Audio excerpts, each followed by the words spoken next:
헌법재판소가 역대 최장기간 심리를 이어가고 있습니다. 노무현 전 대통령은 탄핵소추 접수 64일째에 선고가 났고 이 쟁점이 복잡해서 심리가 길어지던 박근혜 전 대통령은 92일째에 선고했습니다. 그런데 윤석열 대통령은 오늘이 92일째입니다. 그런데 선고 날짜조차 나오지 않았거든요. 홍 전 의원님, 네. 이유가 뭘까요?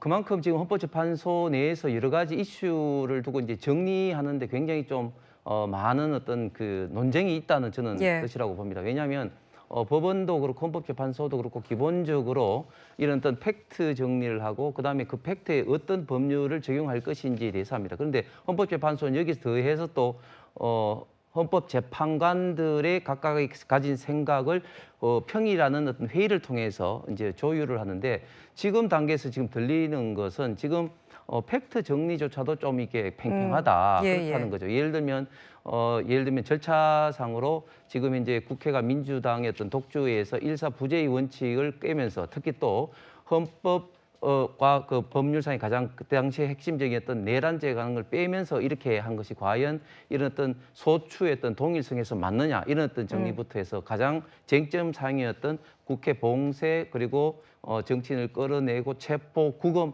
이런 어떤 사실관계조차도 지금 헌법재판소에서 이제 재판하는 과정 중에 가장 핵심적인 어떤 정인이었던 홍장원 차장이라든지 곽종건 전 사령관에 대한 이런 어떤 오염 내지는 또 조작까지도 지금 이제 거론되고 있는 이런 시점에서 과연 어디까지를 그러면 팩트로 할 것이냐 이런 부분조차도 지금 이제 내부에서 굉장히 많이 좀 논쟁이 되고 있다. 그렇지 않으면 그렇게 해석을 하지 않으면은 이렇게 계속해서 좀 딜레이가 되고 다음 주에도 언제 선고한지도 지금 모르는 이런 어떤 상황으로 저는 딜레이 될 수는 없다고 생각하는데 그래서 초기에는 3월 7일이다. 뭐 늦어도 3월 14일 날 8대0 인용 결정이다. 이렇게 강하게 이제 민주당을 중심으로 해서 이제 좌파 패널들이 이야기했는데 이제 그런 어떤 또 이야기는 다 지금 사라진 것은 그만큼 내부에서 예상보다도 많은 좀 논쟁이 있기 때문이라고 생각합니다.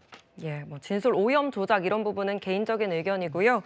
앞서서 성치훈 부의장은 뭐 선고 지연은 아니다 이렇게 이야기를 하시면서 숙고다라고 말씀을 하셨습니다. 그런데 최 교수님, 사실상 초반에는 좀 탄핵 선고가 빨리 날 거다. 특히 이전 대통령 탄핵 심판 때보다 복잡한 게 없다. 이렇게 전망을 했거든요. 그런데 지금 어제 저희 채널A 단독 보도에 따르면 헌법재판소가 아직도 쟁점들에 대한 논의도 끝내지 못한 상태라고 전해집니다.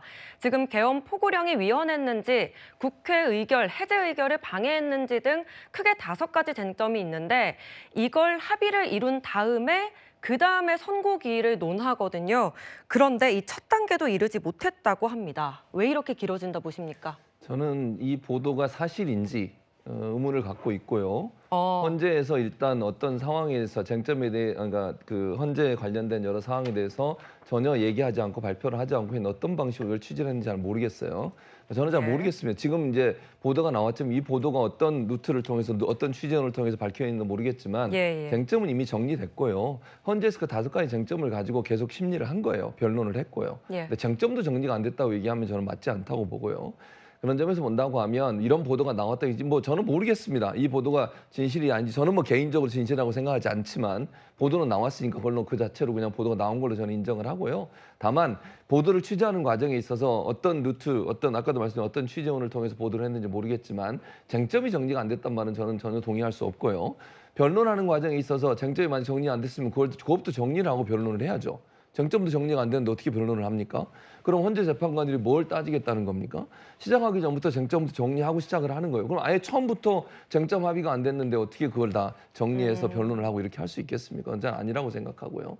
그리고 이제 선고 기일이 늦어지는 이유, 그러니까 선고하는 날을 정하는 게 늦어지는 이유를 저는 개인적으로 이건 제 개인적인 추측입니다. 제가 무슨 뭐 또 아까도 말씀드린 헌재 재판관이나 헌재에서는 전혀 이런 상황에서 외부로 말을 하거나 발표하지 않고 있기 때문에 함구하고 있기 때문에 다만 이제 결정문을 정리하는 과정에 시간을 좀 걸리는 게 아닌가 하는 생각이 들어요. 왜냐하면 예. 이 결정문에 윤석열 대통령 측에서 워낙 여러 가지로 좀 문제를 제기하고 있지 않습니까? 그러다 보니까 이거를 철저하게 반박할 수 있는 논리들을 잘 정리해서 또 판례들이나 이런 부분을 찾아야 된다고 봅니다. 그러다 보니까 이제 물론 헌재 재판관들을 돕고 있는 연구원들도 있지만 그 TF에서 준비하는 과정이 있어서 시간이 좀 걸리는 것 같고, 그래서 이게 너무 급하게 하다 보면 혹시나 또 그 꼬투리를 잡을 수 있는 빌미를 줄 수 있지 않을까 이런 생각이 들어서 예. 그걸 정리하는 시간이 좀 길어지는 것이다. 저는 그렇게 분석을 하고요. 지금으로서는 헌재가 어떤 것도 발표하지 않은 상태에서 추측성 보도나 축성 발언을 하는 것도 저는 적절하지 않다고 생각해요. 그것이 도리어 혼란을 더 부추길 수 있다고 생각을 하고요.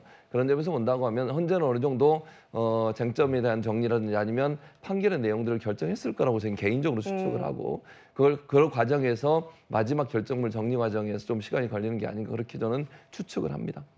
예, 이 헌재가 이렇게 정확하게 계획이나 밝히진 않았지만 앞서서 대통령 탄핵 심판이 최우선이다. 이 부분은 밝힌 바가 있습니다. 당시 영상 보고 오시죠.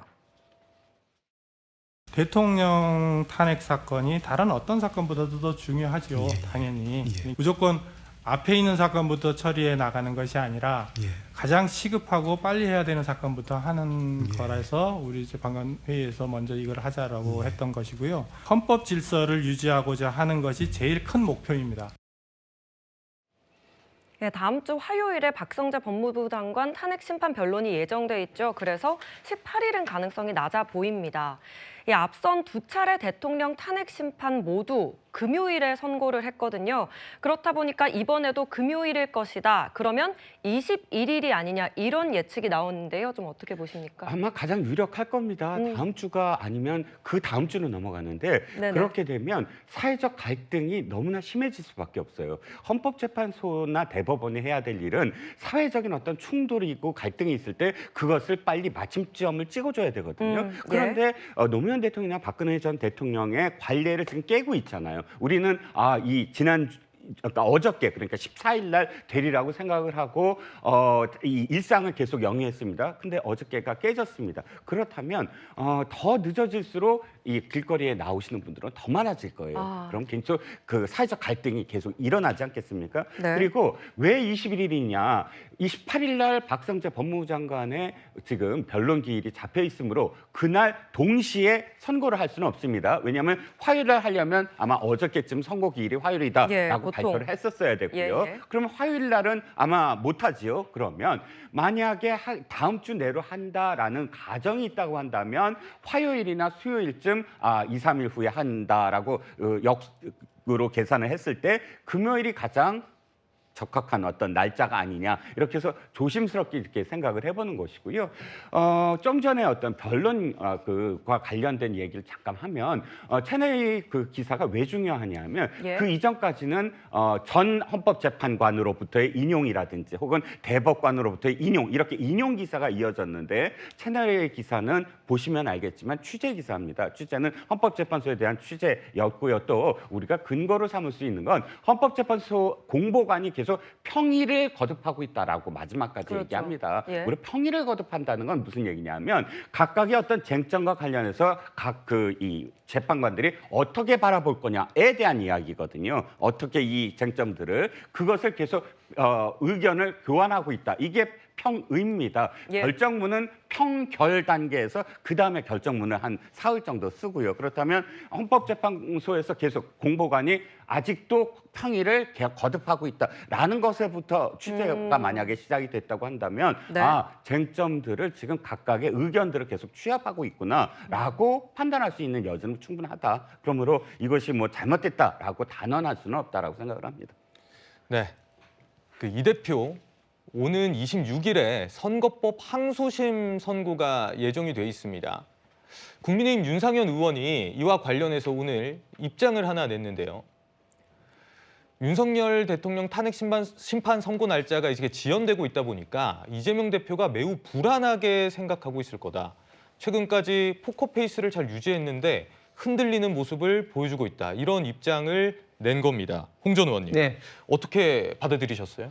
예, 그 3월 초까지만 하더라도 이재명 대표가 외신 간담회라든지 또 각급 지역을 돈다든지 기관장들을 만나서 어떻게 보면 좀 대선 행보를 좀 했었죠. 그런데 최근에 들어와서는 이재명 대표 얼굴이 흑빛이 된 것 같습니다. 굉장히 좀 예. 얼굴빛이 안 좋은데 아무래도 지금 헌법재판소 내부의 상황을 제가 볼 때는 가장 잘하는 사람은 저는 이재명 대표라고 봅니다. 그래서 혹자들은 이재명 대표가 헌법재판소의 지표 식물이다 이런 이야기까지 할 정도로 예를 들면 문영배 재판관의 관계 그리고 또 정계선 또 재판관의 또 남편도 또 김희수 지금 국회 소추인단 대표 변호사와 같은 어떤 법인에 있고 하니까 상당히 내부 사정을 잘 알 텐데 이 내부 사정을 잘 알고 있는 이재명 대표의 좀 얼굴이 지금 안 좋은 게 결국은 헌법재판소의 기류가 예상대로 지금 잘 진행되고 있지 않다는 것을 저는 반증하고 있지 않냐 그렇게 생각을 하고 특히 3월 26일에는 지금 이제 공직선거법 항소심 이제 선고가 났는데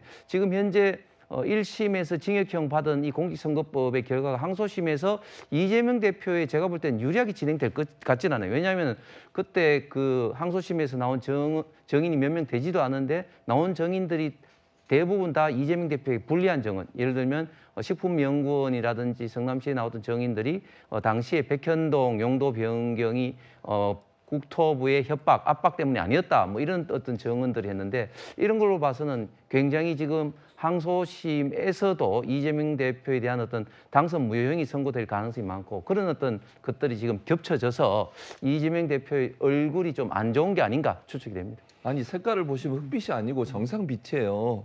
정상 얼굴 잘 좋은 것 같은데 왜 흑빛이라고 얘기하는지 제가 잘 이해를 잘 못하겠고 이재명 대표는 흔들림이 없이 본인의 역할을 하고 있는 거예요. 그렇게 보시고 싶어서 그런지 모르겠고 윤상현 의원도 자꾸 뭐 포커페이스를 유지 못하는 본인이 잘 못하시는 게 아닌가 하는 개인적 생각이 있고요. 그런 점에서 본다고 하면 이재명 대표는 본인 대표로서 역할을 잘하고 계시고 이번 재판도 무죄가 날 가능성이 저는 높다고 생각해요. 지난번 선거보다도. 예. 근데 뭐 이제 지난번하고 똑같을 거라고 주장하시는 분도 계시고 국민의힘에서 그렇게 하시던데 결과를 지켜보시면 되고요. 지금 상황에서 뭐 이재명 대표가 흔들리고 있다. 뭘 흔들리는지 잘 모르겠어요. 그렇게 여론과 분위기를 만들어 가려고 하는 것 같은데 그건 전혀 아니고요. 지금도 태도를 보세요. 뭐가 흑빛입니까? 자신감 있게 잘 걸어 나오시고 인사도 하고 이러시잖아요. 근데 뭐 이렇게 그렇게 얘기하시면 안 된다고 저는 개인적으로 생각을 하고 그래서 재판 결과는 지켜보세요. 어떤 경우가 나오는지. 저는 뭐 재판 과정에서 공소장 변경도 있었고 여러 가지 사안들이 있었기 때문에 무죄가 나올 가능성이 높다고 생각하고요. 뭐 어떤 결과가 나올지는 지켜봐야 된다고 생각합니다. 예, 이재명 대표의 낯빛을 가지고도 좀 설전이 이어지고 있습니다.